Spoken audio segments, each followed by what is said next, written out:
E a primeira música que nós estaremos cantando é Plano Melhor.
agora, Pai, que este louvor tenha chegado com cheiro suave, Senhor, ao teu trono, Senhor.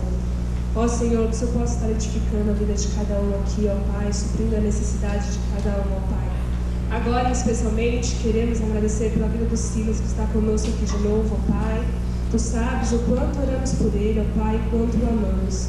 Que ele possa logo voltar aqui na equipe, ó Senhor, e estar conosco, tocando bateria, ó Senhor, que é isso que nós mais esperamos nesse momento.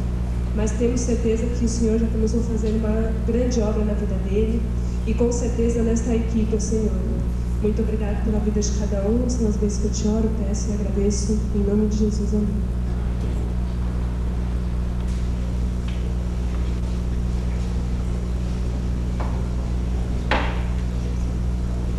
Segunda Coríntios 11 até o 21.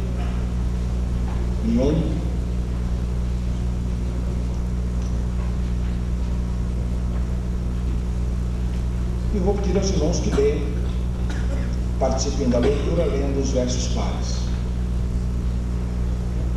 Uma vez que conhecemos o temor ao Senhor, procuramos persuadir os homens. O que somos está manifesto diante de Deus e esperamos que esteja manifesto também diante da consciência de vocês.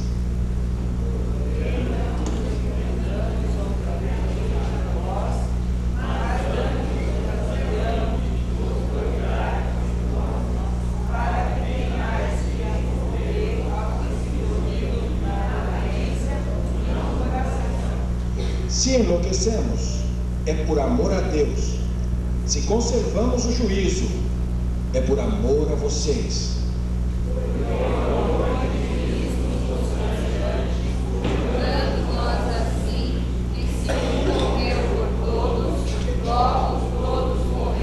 E ele morreu por todos, para que aqueles que vivem já não vivam mais para si mesmos, mas para aquele que por eles morreu e ressuscitou.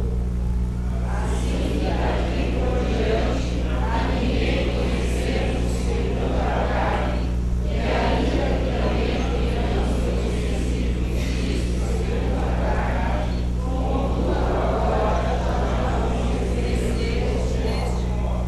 Portanto, se alguém está em Cristo, é nova criação. As coisas antigas já passaram, e eis que surgiram coisas novas.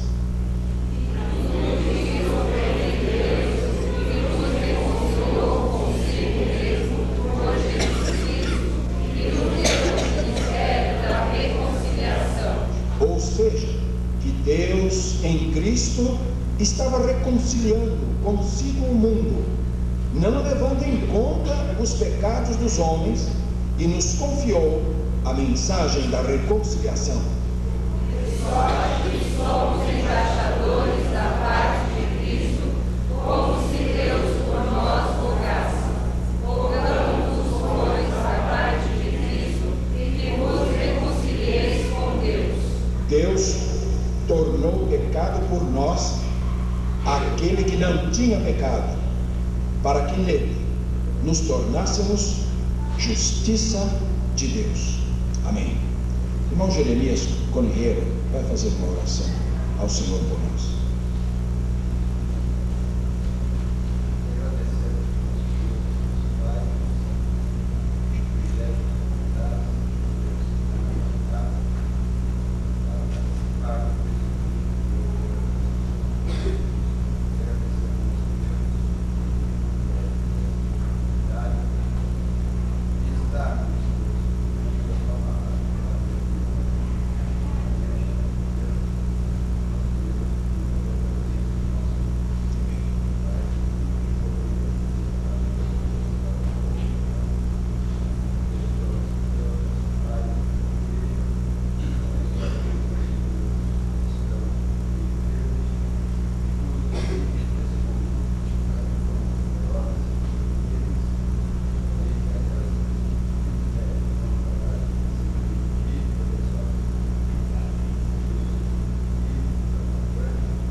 Amém.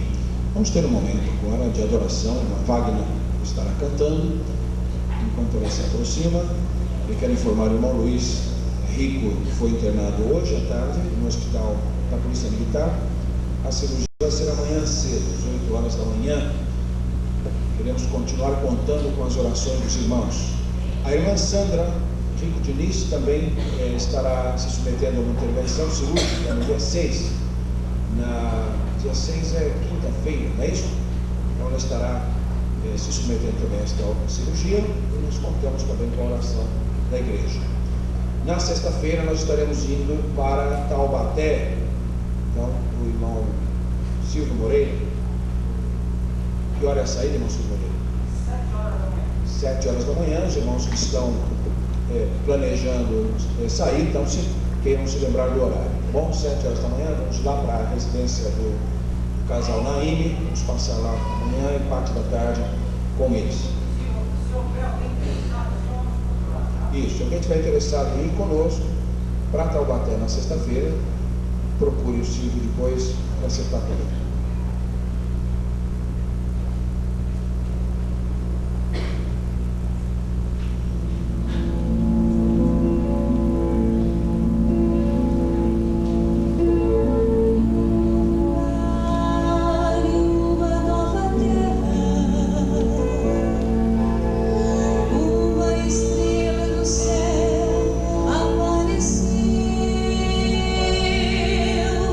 É amanhã que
porque estamos mobilizados agora para missões nacionais.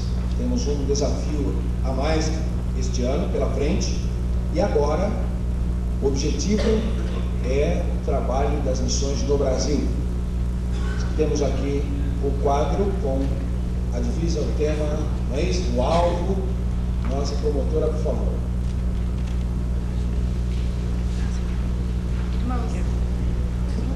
Irmãos, nesse domingo estamos dando abertura à campanha de missões nacionais do ano de 2001. Só que eu achei que de manhã estava todo mundo assim, sem tomar café, falou tão fraquinho, mas agora todo mundo tomou café. Quem esteve no chá de bebê da Estelinha ainda tomou um lanche muito gostoso, e agora vamos falar bem forte o nosso tema: missões, oportunidade de servir. Todos. Missões, oportunidade de servir. Melhorou muito. Abramos nossas Bíblias em 1 Pedro 4, 10. Nós vamos ler da seguinte forma: primeiro as meninas, depois os meninos. Inteiro as meninas, depois inteiro os meninos. Todo para.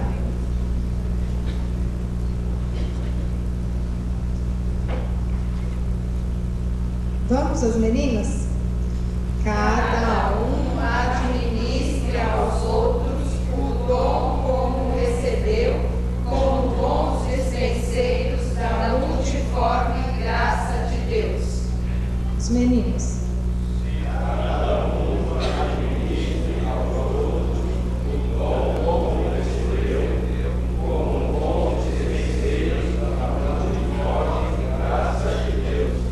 Muito bem, até o quarto domingo nós estaremos craques. Irmãos, pela manhã eu passei nas classes entregando um cartãozinho com o nome do missionário e a área que ele atua, os motivos de oração. No cartãozinho é muito interessante que tem o endereço e a data de aniversário dos missionários. Eu quero saber quem não recebeu, a irmã Leia vai distribuir. E se você não participa de nenhuma classe, não vai ofertar na sua classe, você não é matriculado na escola dominical, está perdendo uma grande oportunidade e não pertence a classe nenhuma e quer contribuir, nós temos um envelopinho específico para missões nacionais. Eu peço que se coloquem de pé os irmãos que não receberam os cartõezinhos para oração e quem quer o envelope para contribuir fora da classe. Irmãos, enquanto elas distribuem, eu queria lembrar, o alvo da Junta de Missões Nacionais é de 5 milhões de reais. É muito dinheiro, né? Mas nós somos muitas igrejas e somos muitos também. E um pouquinho de cada um vai dar para alcançar este alvo de 5 milhões. Agora, o alvo de nossa igreja é R$5.500. Agora, alguns irmãos me perguntaram por que nós não vamos repetir o alvo do ano passado. Se nós mandamos R$8.421 no ano passado, por que esse ano nós não vamos repetir? Porque nós estamos numa campanha paralela para colocar o piso em toda a igreja. Os irmãos se lembram que é R$900 a parcela. Então nós temos que levantar os 5.500 de missões nacionais e os R$900 para cumprirmos com a parcela do piso e reforma dos banheiros de nossa igreja.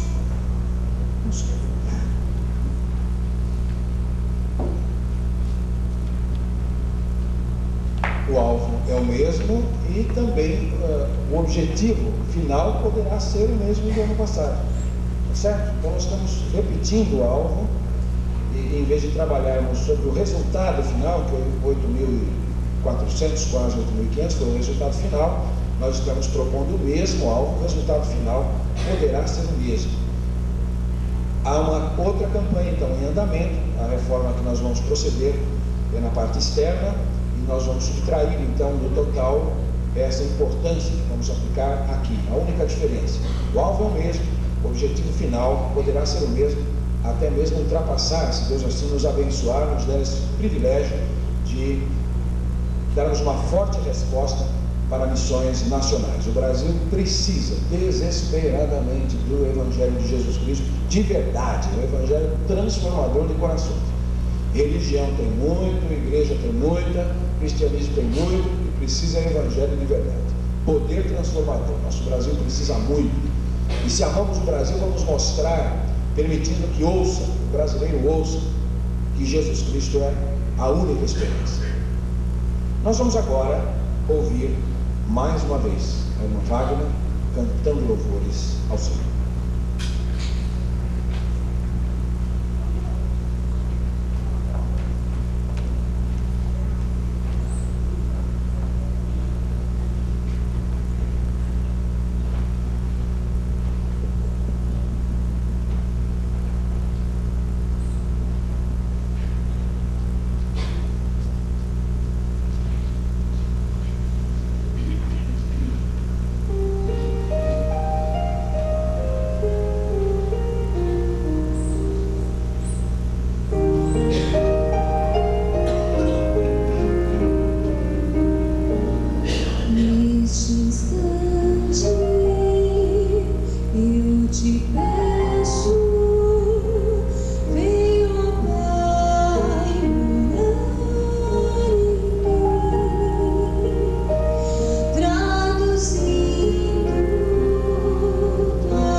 Passagem de 2 Coríntios, capítulo 5, a partir do verso 11. A igreja de Corinto era uma igreja na Grécia, a Grécia dos filósofos, a Grécia de Sócrates, de Platão e de Aristóteles. As grandes questões filosóficas, os grandes sistemas de pensamento. Uma civilização que privilegiou a razão, o intelecto, a busca da verdade, da razão última da vida, usando simplesmente a razão, como único instrumento, a razão. Os gregos legaram ao mundo, e particularmente ao mundo ocidental, uma herança que até os dias de hoje controla a nossa maneira de pensar, a nossa cosmovisão. A teologia tem uma dívida com o pensamento clássico.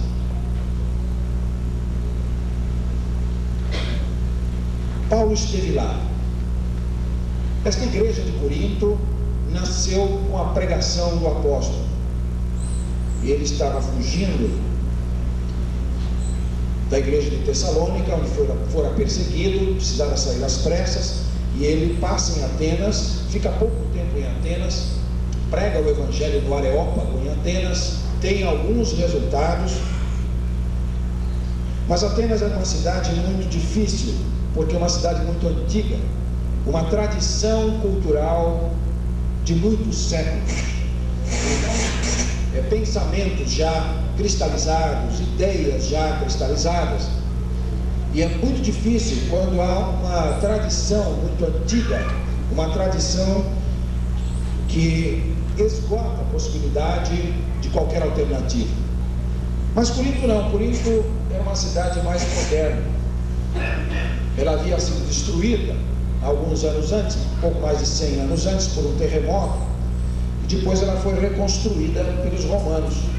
Então era uma cidade nova, era uma cidade moderna, era uma cidade que não tinha tradições muito antigas, completamente então aberta para todas as ideias, todas as doutrinas, todos os ensinamentos.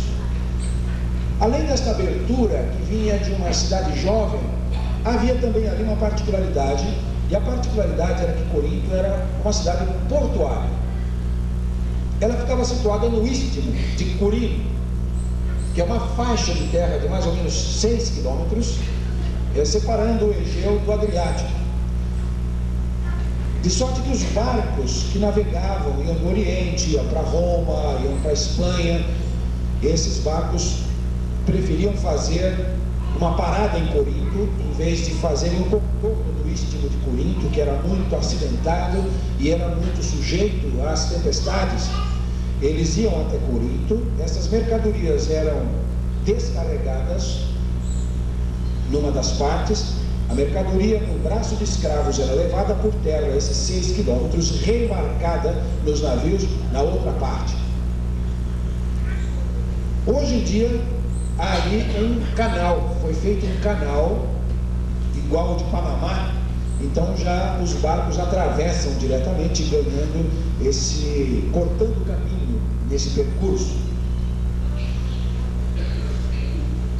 Essa particularidade fazia de Corinto uma cidade cosmopolita, uma cidade onde marinheiros do mundo inteiro chegavam com suas mercadorias, chegavam com o seu comércio, estavam ali há muito tempo longe das famílias, outros nem família tinham e queriam, e pagavam por prazer, pagavam pelo lazer, e a cidade se equipou para oferecer esse prazer para eles. Por isso a cidade fervilhava também de estrangeiros, de pessoas que estavam de passagem e dispostos a gastar dinheiro, não importando o preço disso. O comércio do sexo era muito intenso em Corinto. Até mesmo a divindade principal, que era servida na Acrocorinto, que era um morro de 300 metros, formaram lá um santuário, e ali as sacerdotisas, havia 1000 sacerdotisas que ofereciam os seus corpos como ato de culto. Então as pessoas cultuavam aquela divindade, mantendo relações sexuais com as sacerdotisas. Os irmãos percebam, se a religião de Corinto era uma religião dessa natureza, o que não seria o resto? A situação moral de Corinto era tão grave e era tão escandalosa, mesmo para os padrões daquele tempo, que surgiu um verbo, o verbo corintianizar. Nada a ver com Corinthians paulista. Corintianizar significava uma depravação moral elevada às últimas consequências. Aliás, o Corinthians paulista é o mesmo nome de Coríntia, dos coríntios, é o mesmo nome. Não é esse o assunto, mas o Corinthians teve o título dele de um clube inglês que era chamado de Corinthians, e aí eles gostaram do nome e puseram o nome. Mas é inspirado na cidade. A cidade de Corinto era famosa também, em terceiro lugar, por ser uma base dos jogos istmicos. Era um tipo de Olimpíada igual a que era realizada na cidade do Monte Olimpo, perto do Monte Olimpo. Então havia os jogos istmicos, de 4 em 4 anos.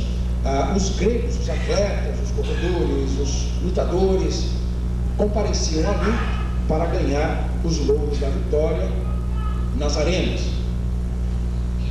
Os corredores, naquele tempo, corriam completamente nus, eles corriam totalmente despidos, porque a túnica ou a sandália ou qualquer outra coisa aderente ao corpo não permitia a aerodinâmica. Então percebam, um lugar desta maneira, fervilhando de todas essas situações, um lugar novo, um lugar sem tradições muito arraigadas, um lugar onde há uma população flutuante muito grande, um lugar onde corre muito dinheiro, um lugar onde as pessoas vêm para procurar os prazeres, um lugar onde as pessoas se concentram depois para as grandes disputas do esporte. Era um lugar ideal para estabelecer uma igreja. É por isso que não há notícias de uma igreja cristã em Atenas, por exemplo. Parece que lá o solo não permitiu, mesmo com a conversão de alguns.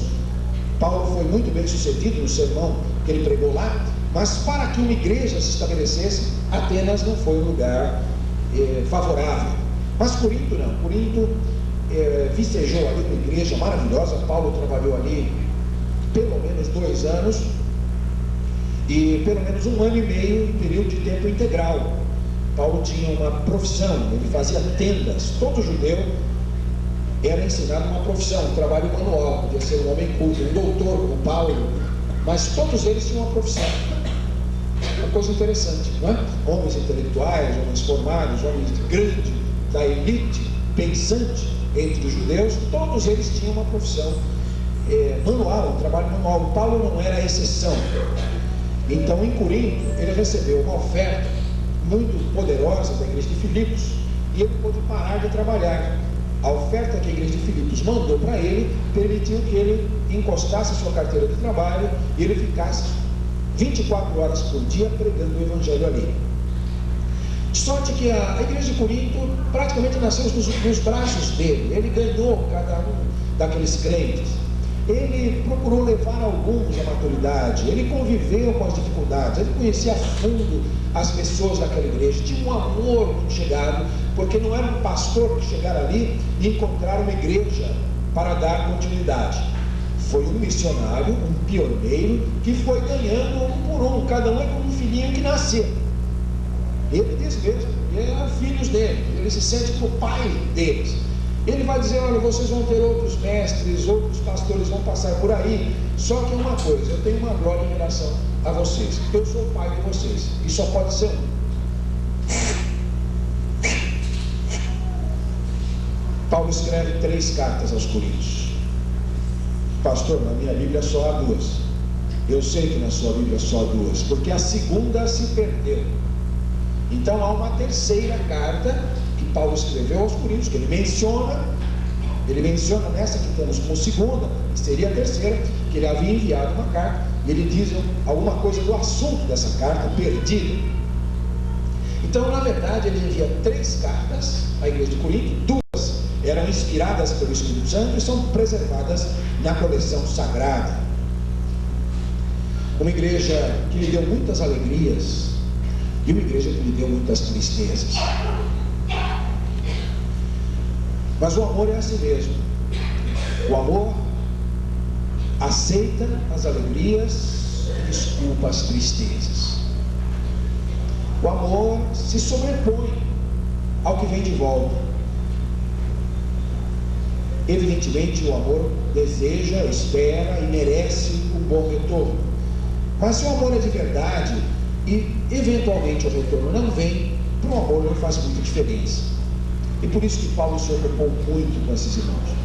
E ele conversa com eles sobre vários assuntos, ele tira muitas dúvidas. Foi uma igreja muito difícil e que Paulo trabalhou muito para corrigir e para edificar esses irmãos. Pois é a esta igreja que ele está falando aqui no capítulo 5 e dizendo para aqueles irmãos, o que nós lemos juntos, que há um ministério de reconciliação em andamento. Nesta passagem ele vai dizer e vai falar sobre a cruz de nosso Senhor Jesus Cristo. Ele vai falar sobre a sua pregação. Ele vai falar que esse amor de Jesus nos constrange, porque ele morreu por todos nós. Ele vai falar da cruz de Jesus Cristo. A cruz é um símbolo. Eu diria, meus queridos irmãos, que a cruz é o símbolo mais legítimo do cristianismo. Nós poderíamos usar, por exemplo, o peixe. O peixe foi um símbolo do cristianismo também no começo. O cristianismo perseguido era um símbolo secreto de identificação dos crentes. O pastor, o cordeiro, a videira.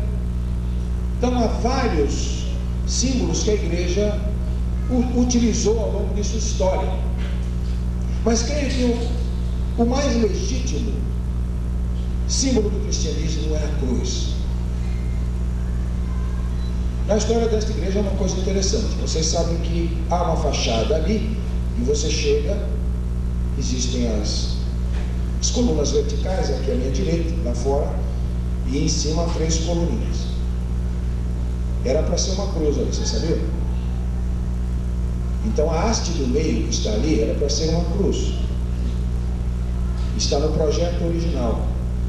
Mas depois alguns irmãos acharam, vamos colocar ali uma cruz e vamos pensar que é uma igreja católica e etc. E ficou aquela dúvida. E esses irmãos saíram lá depois, os irmãos olhem que falta a haste de baixo. Tem a haste de cima e a transversal falta de baixo. Se eles tivessem colocado ali aquela cruz, não teria feito mal algum. De uma vez, saibamos distinguir entre o símbolo e a realidade. Na verdade, a cruz é maldição e é glória. A cruz é ignomínia e é honra. A cruz revela pecado e graça.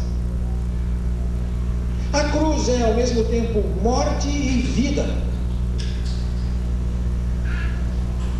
A cruz é vergonha, mas é também gáudio. E nós ficamos pensando como um instrumento, como a cruz, que na verdade era um instrumento de suplício.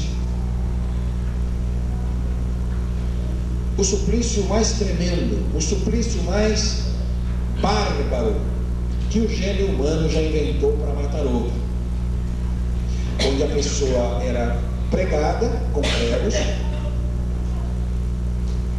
e esse instrumento era fincado no chão, e a pessoa ficava imóvel, fixada, pregada naquele madeiro, e era deixada ali para morrer horas e horas, um dia inteiro ficava ali, esvaindo-se em sangue, morrendo pouco a pouco. O pior sofrimento da cruz vinha das câimbras. Então a pessoa ficar pendurada numa posição imóvel por algumas horas, o sistema todo de nervos e de músculos fazia uma reação de sofrimento insuportável. Essa reação dava uma febre alta, a pessoa ficava febril, delirava, e então eram dores atrozes. Você já sentiu uma cãibra alguma vez? E quando acontece uma cãibra, o que nós fazemos imediatamente é tentar relaxar o músculo. Você faz de tudo para relaxar o músculo. Mas você já pensou, se tem uma cãibra e você não pode mover 1 milímetro o seu corpo, que você está pregado com pregos.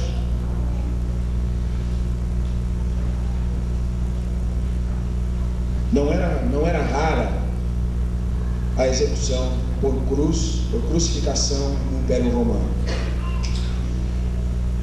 Essa modalidade de suplício é muito antiga, ela já é mencionada por Moisés no livro do Êxodo. no Pentateuco. Moisés viveu aproximadamente 1500 anos antes de Cristo, e ele já menciona, já está escrito: maldito todo aquele que for pendurado no madeiro. Maldito todo aquele que for pendurado no madeiro. Então a crucificação vem lá da Pérsia e lá do Oriente, e é mais antiga que Moisés.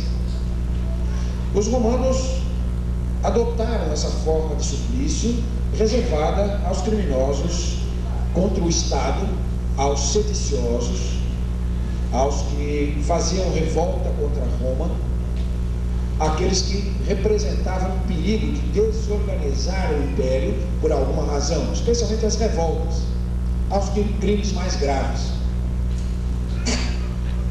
Como é que um instrumento de morte é como, por exemplo, a guilhotina? A guilhotina foi um instrumento de suplício, mas a guilhotina não judiava, porque põe a pessoa ali, a lâmina cortou o pescoço, acabou. É morte instantânea. Agora, já pensou andar com uma guilhotininha pendurada no pescoço? Ou adornar a cabeceira da sua cama com uma guilhotina? Ou uma cadeira elétrica? Ninguém usa uma forca. Ninguém usa qualquer outro instrumento que fosse usado para supliciar alguém como um símbolo. Porém, a cruz é utilizada como um símbolo. Embora seja então um instrumento bárbaro, de maldição, de sofrimento atroz, uma coisa que até Júlio César, ao contemplar uma crucificação, perdeu sentidos. Júlio César, acostumado aos combates, às batalhas, a ver homens morrer, ele se atreveu a assistir ao espetáculo de uma crucifixão e perdeu sentidos. Tal a brutalidade e a violência da crucificação.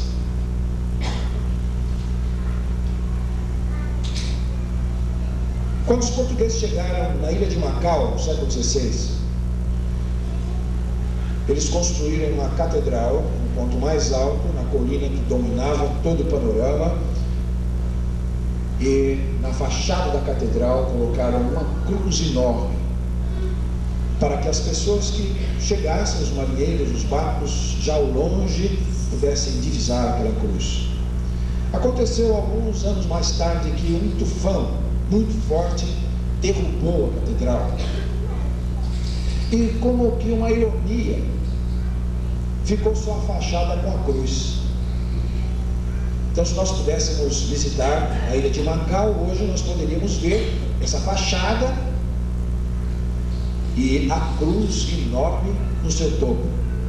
Em 1835, 1825, John Powell chegou ali e ele viu aquela cruz. Ele é um crente, ele compôs um hino chamado Na Cruz Eu Me Glorio. Na cruz eu me glorio. Se você abrir o cantor cristão, o hinário para o culto cristão, ou se você observar os grandes hinos do cristianismo, quantas vezes nós usamos a palavra cruz? Instrumento de morte, de vergonha, virar melodia, virar lirismo, virar poesia. É algo que só tem uma explicação.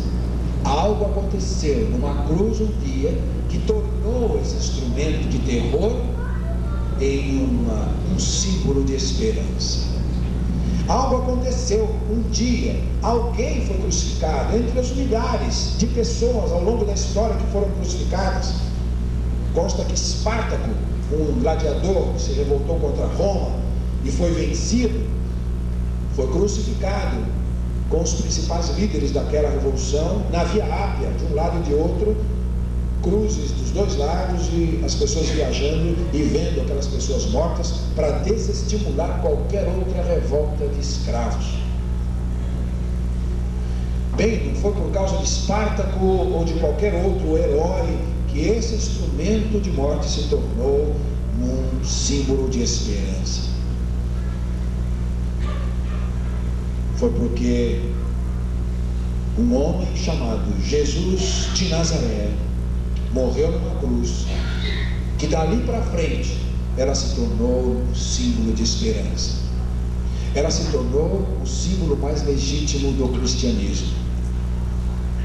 Evidentemente não é um instrumento de adoração. Nós não adoramos o símbolo. Não é esotérico, não é sacramentalista. Não existe nada nesse símbolo que traduza qualquer proteção. Mas evidentemente a simbologia humana é algo de que nos valemos constantemente. A bandeira do Brasil é um símbolo que todos nós prezamos e honramos. O hino nacional é um dos símbolos da nossa pátria, que nós cantamos com orgulho. Um abraço, um beijo, são símbolos a que atribuímos um valor imenso, porque podem e devem traduzir afeto, amor e carinho. Por que não considerar a cruz assim? Quando a Bíblia fala de cruz, ela vai além do simples instrumento de suplício. Quando a Bíblia fala de cruz, ela vai além da simples trave vertical e uma trave horizontal. No começo do século passado, um dos homens mais ricos do mundo, chamado J.P. Morgan, ele era o Bill Gates dos seus dias. E J.P. Morgan escreveu um testamento. Um homem muito rico, ele escreveu um testamento e ele usou 10.000 palavras para fazer seu testamento. Eram 37 artigos com 10.000 palavras. Nesse testamento ele legava todo o patrimônio, tudo que possuía, econômica e financeiramente, para os herdeiros. Mas no parágrafo final ele escreveu algo. Ele escreveu o seguinte: entrego minha alma nas mãos do meu Salvador, com a plena confiança de que, havendo-me ele redimido e lavado com seu precioso sangue, esta se vai apresentar sem mancha diante do trono de meu Pai Celestial. Suplico a meus filhos que mantenham e defendam a todo custo a bendita doutrina do perdão dos pecados por meio do sangue de Jesus Cristo, que foi oferecido uma só vez, porque não há salvação senão em seu sangue. Fecha aspas. Está no testamento de J.P. Morgan.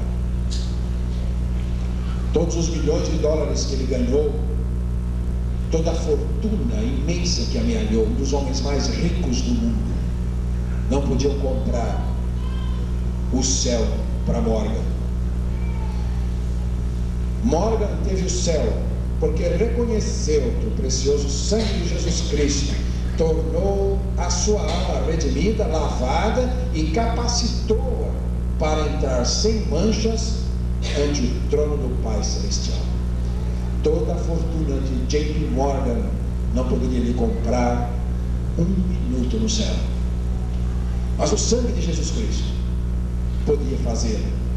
E ele, como último artigo do seu testamento, roga a seus filhos que defendam e mantenham a todo custo a doutrina do perdão dos pecados pelo sangue de Jesus Cristo.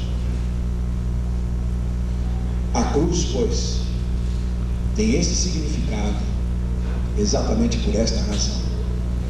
Numa delas, morreu Jesus de Nazaré, o Filho de Deus, e ela se tornou o meio de salvação dos pecadores.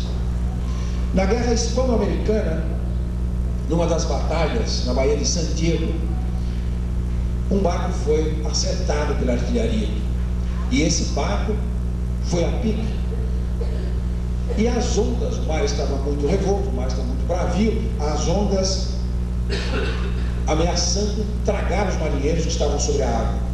E aconteceu um fato interessante que foi registrado nas crônicas. Quando o barco afundou, o mastro do barco, onde fica a vela principal, em forma de cruz, esse mastro ficou flutuando. Então alguns marinheiros que estavam num bote próximo, vendo que os outros iam se afogar, começaram a dizer para eles: nadem para lá, fujam lá para a cruz, vão lá para a cruz. Porque aquele mastro em forma de cruz flutuando, se eles chegassem até ele e se agarrassem a ele, eles escapariam. Esta é uma imagem muito correta e muito própria ilustração para o que é a cruz de Jesus Cristo para nós. No mar revolto do mundo, nas ondas implacáveis do pecado, nós estamos a um passo, realmente nós estamos a um passo do resvalar do nosso pé, estamos a um passo da eternidade. A que distância fica a eternidade? A eternidade é um lugar muito perto. Quando fazemos uma viagem daqui para o centro da cidade, gastamos 1 hora. Se vamos fazer uma viagem um pouco mais longa, o pastor, por exemplo, gastou 14, 15 dias para chegar até aqui. Ele vai gastar uns 18, se não acontecer nada no caminho, para voltar para o Equador. Mas a eternidade está muito perto. Estamos apenas a um passo dela. E se não estivermos firmados e sustentados na cruz de Cristo, não haverá esperanças para nós. É por isso que, concluindo, eu quero dizer aos irmãos 4 coisas que aparecem aqui nesta passagem, pelas quais Paulo diz que a cruz podia ser ao mesmo tempo maldição e glória, vergonha e honra, símbolo de morte e ao mesmo tempo de vida, símbolo do pecado e ao mesmo tempo da graça. A primeira coisa que Paulo diz no verso 19, ele vai dizer: Deus em Cristo estava reconciliando consigo mesmo o mundo, não levando em conta os pecados dos homens, e nos confiou a mensagem da reconciliação. A primeira coisa que Paulo atrela, o primeiro conceito que Paulo atrela à cruz de Jesus Cristo, como o sacrifício completo dele, a vida, o sangue, o corpo, o fôlego, que Jesus tudo entregou sobre aquele madeiro. Paulo diz que a primeira coisa que acontece, que promana da cruz, quando dela nos aproximamos, é a reconciliação.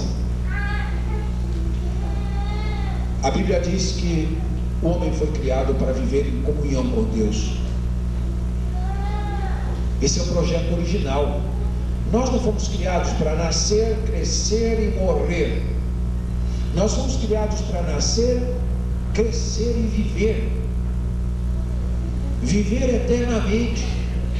A Bíblia diz que o homem e Deus tinham comunhão no paraíso, e que havia ali a árvore da vida que o homem colhia para se manter vivo fisicamente, porque não existia morte espiritual, não existia separação de Deus. Se continuarmos lendo a Bíblia, veremos que lá no Apocalipse aparece de novo a árvore da vida, que dá 12 frutos, fruto de mês em mês, para a saúde das nações.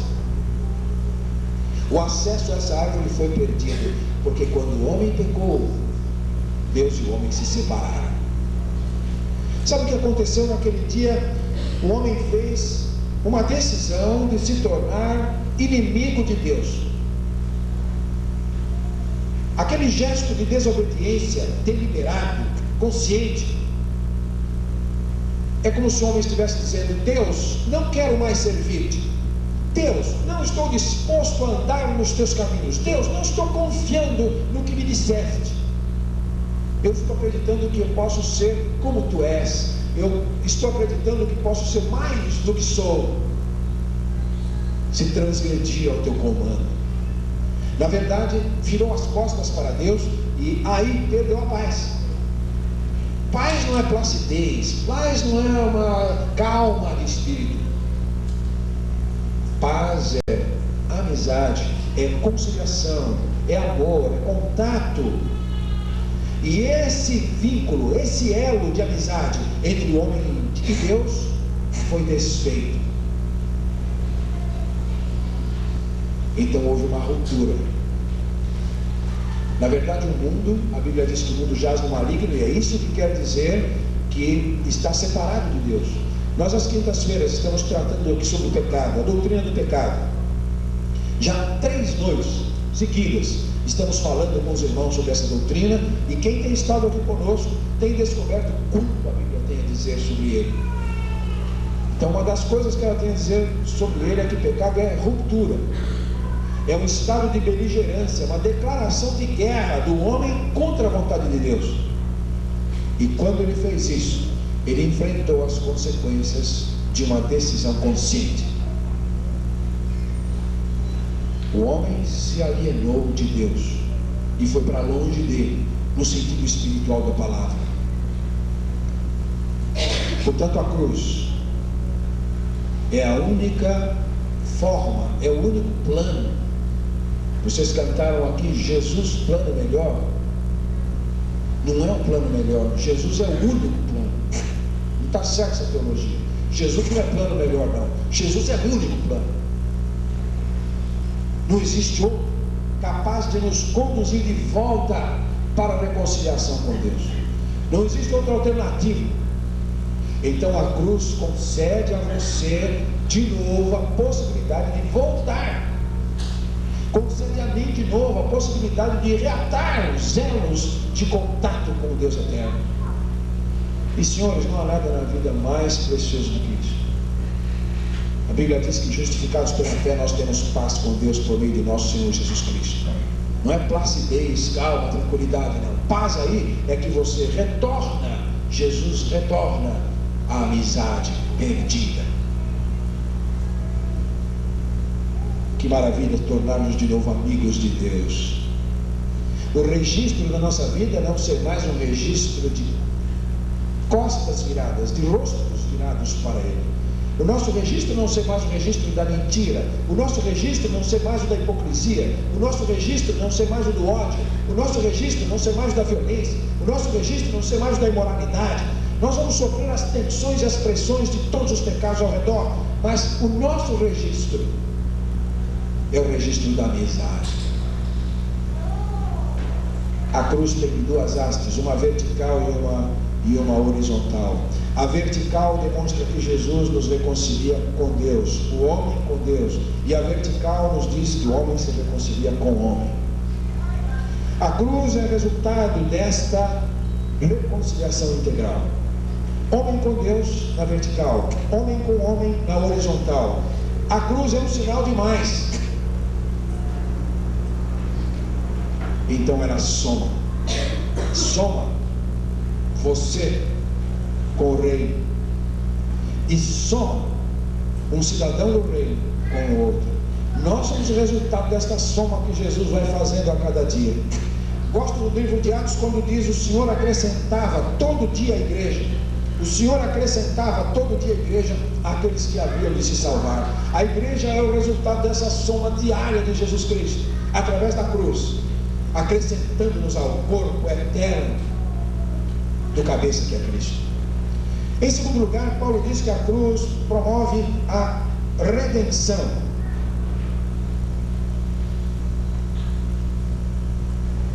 (5:21) Deus tornou pecado por nós aquele que não tinha pecado, para que nele fôssemos feitos justiça de Deus.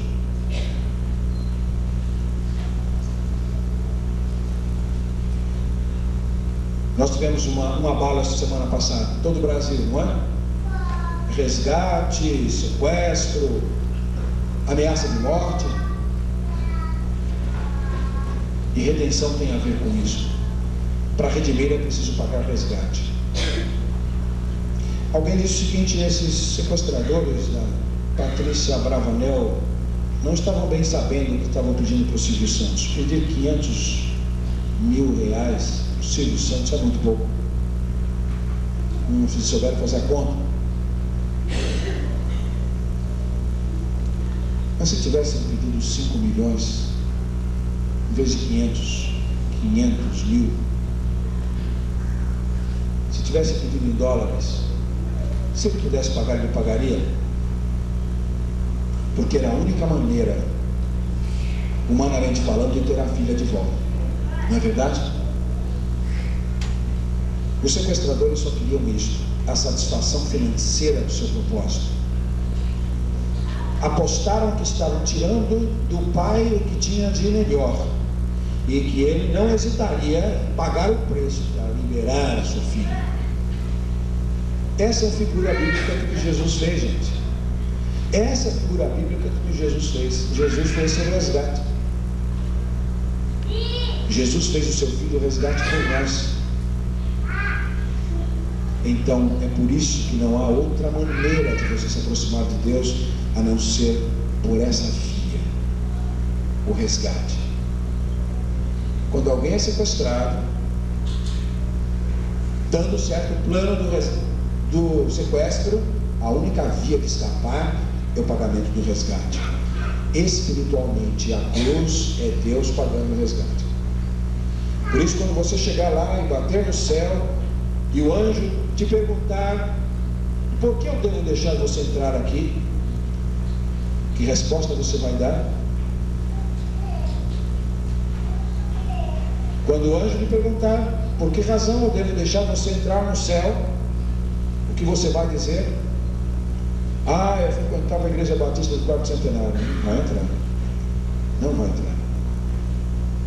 Eu fui batizado, não sei onde. Não vai entrar. Eu guardei o sábado. Não vai entrar.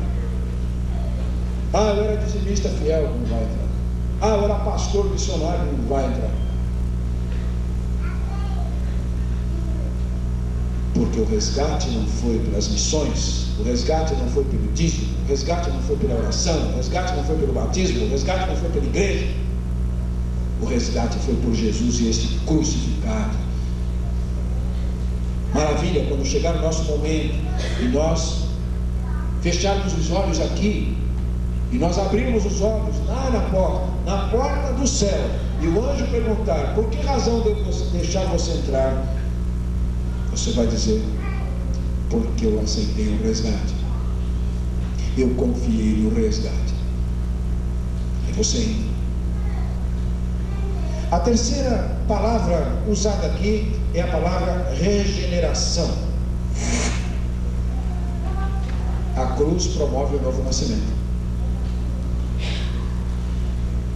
Quem não nascer de novo não pode ver o reino de Deus. Jesus disse isso a Nicodemos, homem religioso, sábio, teólogo, piedoso, vida moral inatacável. Nicodemos era uma das melhores pessoas do seu tempo, em todos os sentidos. Este homem sem jaça, este homem sem uma mancha no seu caráter, este homem sincero na sua religião, este homem zeloso pelas Escrituras. Foi a ele que Jesus falou: Nicodemos, se não nascer outra vez, você não pode ver o reino de Deus, não pode entrar nele. E ele meio confuso, porque a sabedoria, as muitas letras, às vezes até são um empecilho para o homem entender a simplicidade do plano. Ele disse: como é que posso, Senhor, nascer outra vez? Eu vou entrar no ventre da minha mãe e nascer novamente? Jesus responde para ele: Nicodemos, o que é nascer da carne é carne. Não estou falando a você do nascimento físico, Nicodemos. O que nasce da carne é carne, Nicodemos. O que nasce do Espírito é Espírito. Quem não nascer da água e do Espírito não pode ver o reino de Deus. Nascer do Espírito. Algumas versões dizem: aqueles que não nascerem do alto. Nascer de Deus. A cruz promove o novo nascimento, porque Jesus vai dizer: porque Deus amou o mundo de tal maneira que deu o seu Filho unigênito, para que todo aquele que nele crê não pereça, mas tenha vida eterna. E nascimento tem a ver com vida. A cruz nos dá a vida de Deus. Nascemos para Ele. E finalmente, a cruz promove a justiça. A Bíblia diz que Deus o tornou em pecado, ou Deus tornou pecado por nós aquele que não tinha pecado. Referência a Jesus Cristo. Tornou pecado como? Fazendo com que morresse lá no nosso lugar, para que nele fôssemos feitos justiça de Deus. Irmãos, não temos justiça para entrar no céu. Não. Ou a justiça de Deus nos é outorgada, ou nós não entraremos lá. Ou nos apropriamos dessa justiça, Ou aceitamos essa justiça, ou não entraremos lá. Nós precisamos, para entrar lá, da justiça de Deus, e é isso que a cruz promove.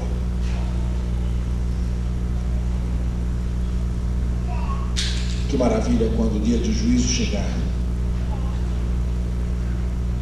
Interessante que o mesmo que há de paradoxal na cruz, haverá de paradoxal no juízo final. O juízo final vai ter também um dia de alegria e um dia de desespero. O juízo final vai ser um dia de realização de esperanças e vai ser um dia de drástica condenação. O juízo final vai abrir as portas das mansões celestes para os redimidos e vai trancá-las para os ímpios e empedernidos corações. O juízo final vai ser o acesso para as bodas do Cordeiro e ao mesmo tempo o bloqueio que conduz à ira eterna, às penas eternas. O que trará o juízo para você? A cruz de Jesus. Se você aceitar o sacrifício de Jesus e a cruz de Cristo for a sua esperança, ela será para você justiça. Eu fico pensando quando Deus disse no Egito: olha, à meia-noite o anjo da morte eu vou mandar passar no Egito, todos os primogênitos vão morrer. Moisés, você vai dizer aos israelitas que façam o seguinte: eles vão matar um cordeirinho de 1 ano, sem mancha, macho, e vocês vão pegar o sangue desse cordeirinho e vocês vão marcar a porta nas 2 laterais, na verga da porta, vocês vão colocar o sangue. E vocês vão entrar para dentro daquela casa, a família vai entrar, vai fechar as portas. Esse cordeirinho de que se tirou o sangue da bacia, vocês vão assar esse cordeirinho, vocês vão comer esse cordeirinho numa cerimônia com ervas amargas ali. E à meia-noite meu anjo vai passar, o anjo da morte vai passar, todos os primogênitos do Egito vão morrer, desde o primeiro filho de Faraó até o primeiro filho do animal que está no campo. Mas eu faço com Israel este trato: vendo o sangue, passarei naquela casa e o primogênito será poupado. Vendo o sangue, passarei naquela casa e o primogênito será poupado. E os israelitas fizeram isso. Cada família matou o cordeirinho, foi lá e colocou o sangue na porta fora, fecharam a porta, entraram para os aposentos e passaram aquela madrugada terrível, abrigados no sangue. Houve morte no Egito aquela noite. Foi a última praga. Dali os egípcios mandaram Israel ir embora definitivamente, porque não houve uma casa no Egito onde não houvesse um morto. Mas os primogênitos dos israelitas foram poupados por causa do sangue. Eu fico imaginando uma criança que ouviu tudo isso e é o primeiro filho, e ele pergunta: pai, o sangue está lá vendo, pai? Já passou o sangue? Não esqueceu, pai? Olha aí, vai ser hoje. E o pai disse: meu filho está com dúvida? Vamos lá, eu vou mostrar para você. E ele vai lá fora e mostra para o garoto: está vendo aí, meu filho? Está vendo? Está aqui? Está tranquilo agora? Ah, sim, papai, agora estou tranquilo. Vamos entrar. Não tenho mais medo do anjo da morte que visitará o Egito hoje à noite, porque o sangue será por sinal. Vendo eu o sangue, passarei por aquela casa e pouparei aquele primogênito. Senhores, a cruz de Cristo faz isso. Ela nos marca para o dia do julgamento. E quando o juízo vier, nós vamos estar lá. E todos os crentes serão julgados. Sabia disso? Todos os crentes serão julgados. Todos nós compareceremos diante do tribunal de Cristo. Todos nós estaremos diante do grande juiz naquele dia. Só que quando o veredicto sair, quando a sentença for pronunciada, o libelo acusatório estiver diante de nós, o Cordeiro vai mostrar para o Pai: ele está manchado de sangue. E Jesus vai dizer: por este eu respondo. Você pode ter Jesus no seu coração nesta noite. A cruz pode ser para você o sinal de vida, esperança. Pode ser o sinal da reconciliação. Você voltou, você está em paz de novo. Pode ser o sinal da redenção. Já foi pago o resgate. Você pode voltar livremente para os braços do Pai. Pode ser o sinal da regeneração, a vida de Deus de novo entregue a você pelo Espírito Santo que lhe é dado. você pode ser revestido da justiça e não temer mais o último dia. Um casal estava procurando um filho para adotar. Eles foram a um orfanato e ali encontraram um garoto. E ficaram interessados naquele garoto. Então uma mulher que querendo conquistar a criança, e o homem querendo conquistar a criança, disse: olha, você vai ter um quartinho lindo, todo decorado, uma cama nova que nós compramos, sabe, lá tem carrinho para você brincar, e tem um guarda-roupa de roupas para você, você vai sair daqui, nós vamos para lá, e é um carro bonito que nós vamos levar você para casa, tem uma piscininha para você. E ele disse, a criança respondeu: eu quero só uma coisa, e se isso houver lá nessa casa eu vou, se isso não houver eu não vou. E os dois se ajoelharam ao lado dele e disseram: o que é que você quer? Ele disse: eu só quero alguém que goste bastante de mim. E é isso que nós temos nos braços de Jesus. Alguém que gosta bastante de nós. Ele gosta muito de você. O fato de ter ido para a cruz no seu lugar não deixa dúvidas de o quanto ele gosta de você. É bom andar com Jesus, não é porque ele vai nos dar roupas bonitas, não é porque ele vai nos dar um carro do último modelo, não é porque ele vai nos fazer uma pessoa imune às doenças e tristezas da vida. O melhor de Jesus é que ele gosta muito de nós.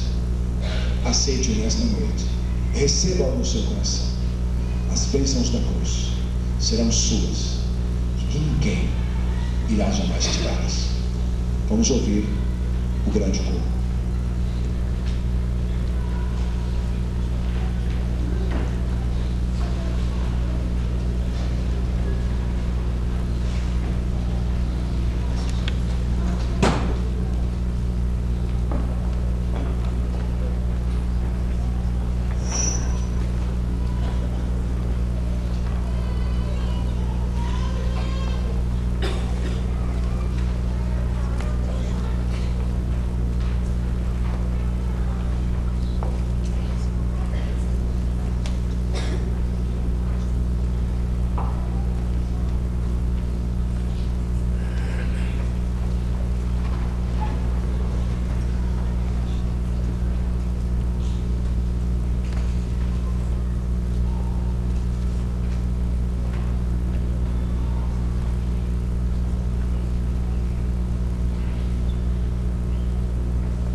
anunciado e dita nesta noite, para que haja salvação nesta casa.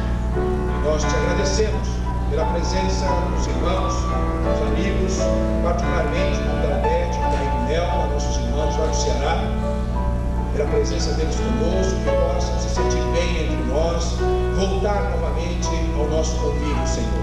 A todos os presentes, que o amor de Deus, eterno Pai, que a graça salvadora de Jesus, Filho